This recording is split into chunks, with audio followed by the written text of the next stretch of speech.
Hello, followers of my YouTube channel. Welcome to this tutorial on GIS application for soil erosion modeling using the revised universal soil laws equation. And actually, this is the fifth part of this GIS application for soil erosion modeling.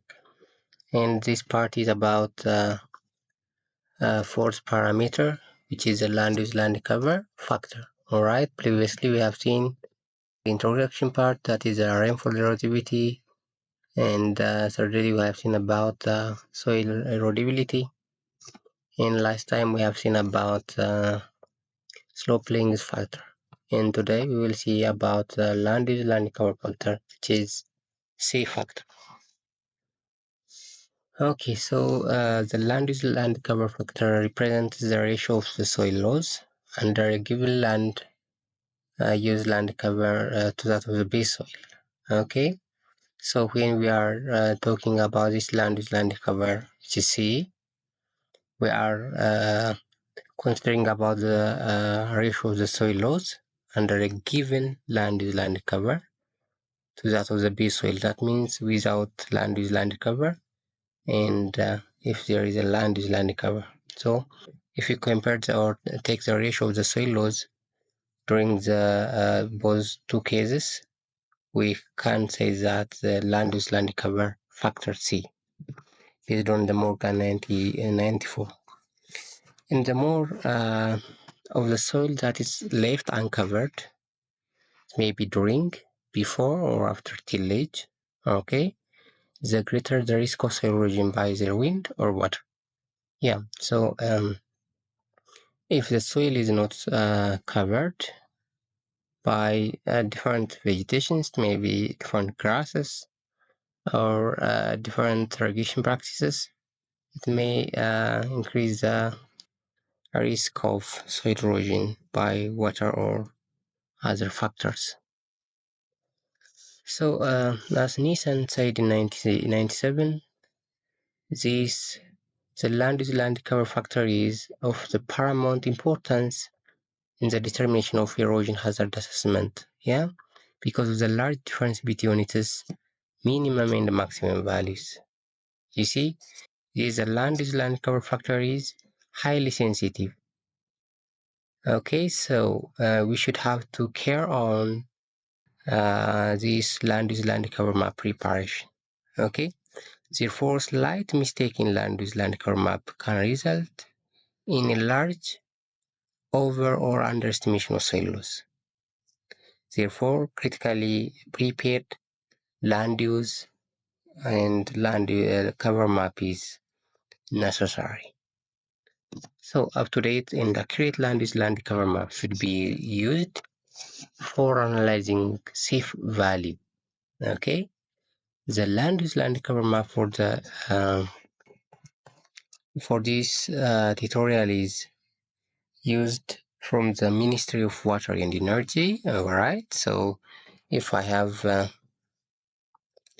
an access to evaluate different researches, for instance, from this paper, as well as, for instance, for the forest land, yeah, for shrubland, grass, and the likes, you can have recommended values with their sources and their C factors. Okay, so similarly, we have this. Okay, we have this. We have this one as well from Hirni for cultivated, for shrubland, for woodland, and the like. We have a recommended C value based on Hirni 985. Okay, and can have also an access on other types of land use land cover types. Okay, so having this the land use land cover of the watershed for this, and that's a watershed is indicated here from the arc map. If I proceed with this arc map, here is a clip or the, and that's a land use land cover. We have around three types of land uses: intensively cultivated, moderately cultivated, and open shrublands. Okay, if you open the attribute table here, the attribute table, we have these polygons. All right, so we can have intensively cultivated.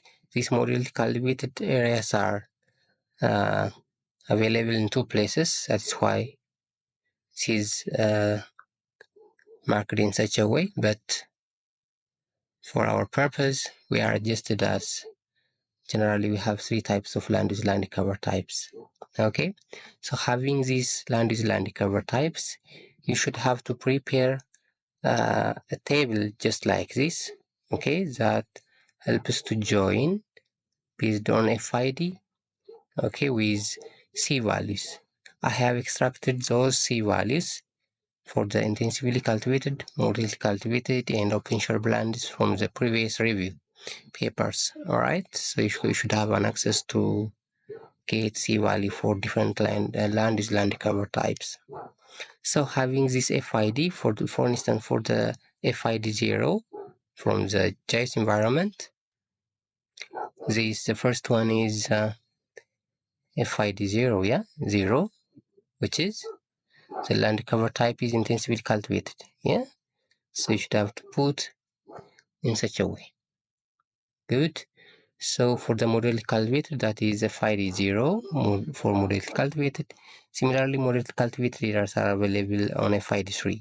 So you should have to provide that in order to clearly join this shape file with Excel data. Okay, so having this, let us add the Excel data here. Okay, let me close this one first, the copy. Okay, so our data here is this cover factor copy. Double click on this and we have C factor, add. Then go to this under land is land covered, then right click on this, say join and relate. Yeah, I would like to join this shapefile with C factor table based on FID. I can have an access to join based on land cover similarly, but for now let me use the FID. See, automatically it is extracting this FID. Now I can validate it, yeah, but even if there's some errors, I hope it can join the data with FID with that of C value. If you observe this, we have this one, the C value here. Now we have joined in such a way. After you are joining this, you should have to go to this conversion tool to raster. Yeah, we are approaching to convert this a polygon to raster. Okay, our input feature is a land cover, and our value field here is C factor. Okay, take care on this, and in this case should have to say as C factor.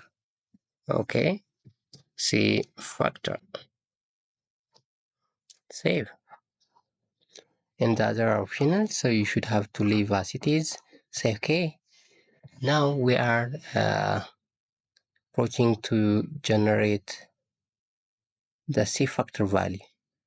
If you see here, the C factor value for the land cover is generated in such a way. The minimum is 0.06, the maximum is 0.25. If you change the color ramp from this, okay, let me change as in such a way. Now I have this one, but most of the watershed is under the red one. Yeah, so for instance, let me come up with a different color just like this. Okay, similarly in such a way. Yeah, good, maybe white. So Anyways, in such a way we can have an access to generate a land cover map of a watershed from by joining the shape file with a attribute table. Okay, and I hope you have familiar with this C factor from this tutorial. And if you have any difficulty, you can put under the comment section. It is enough for today. Okay, don't forget to share and subscribe my YouTube channel. Have a nice time. Bye.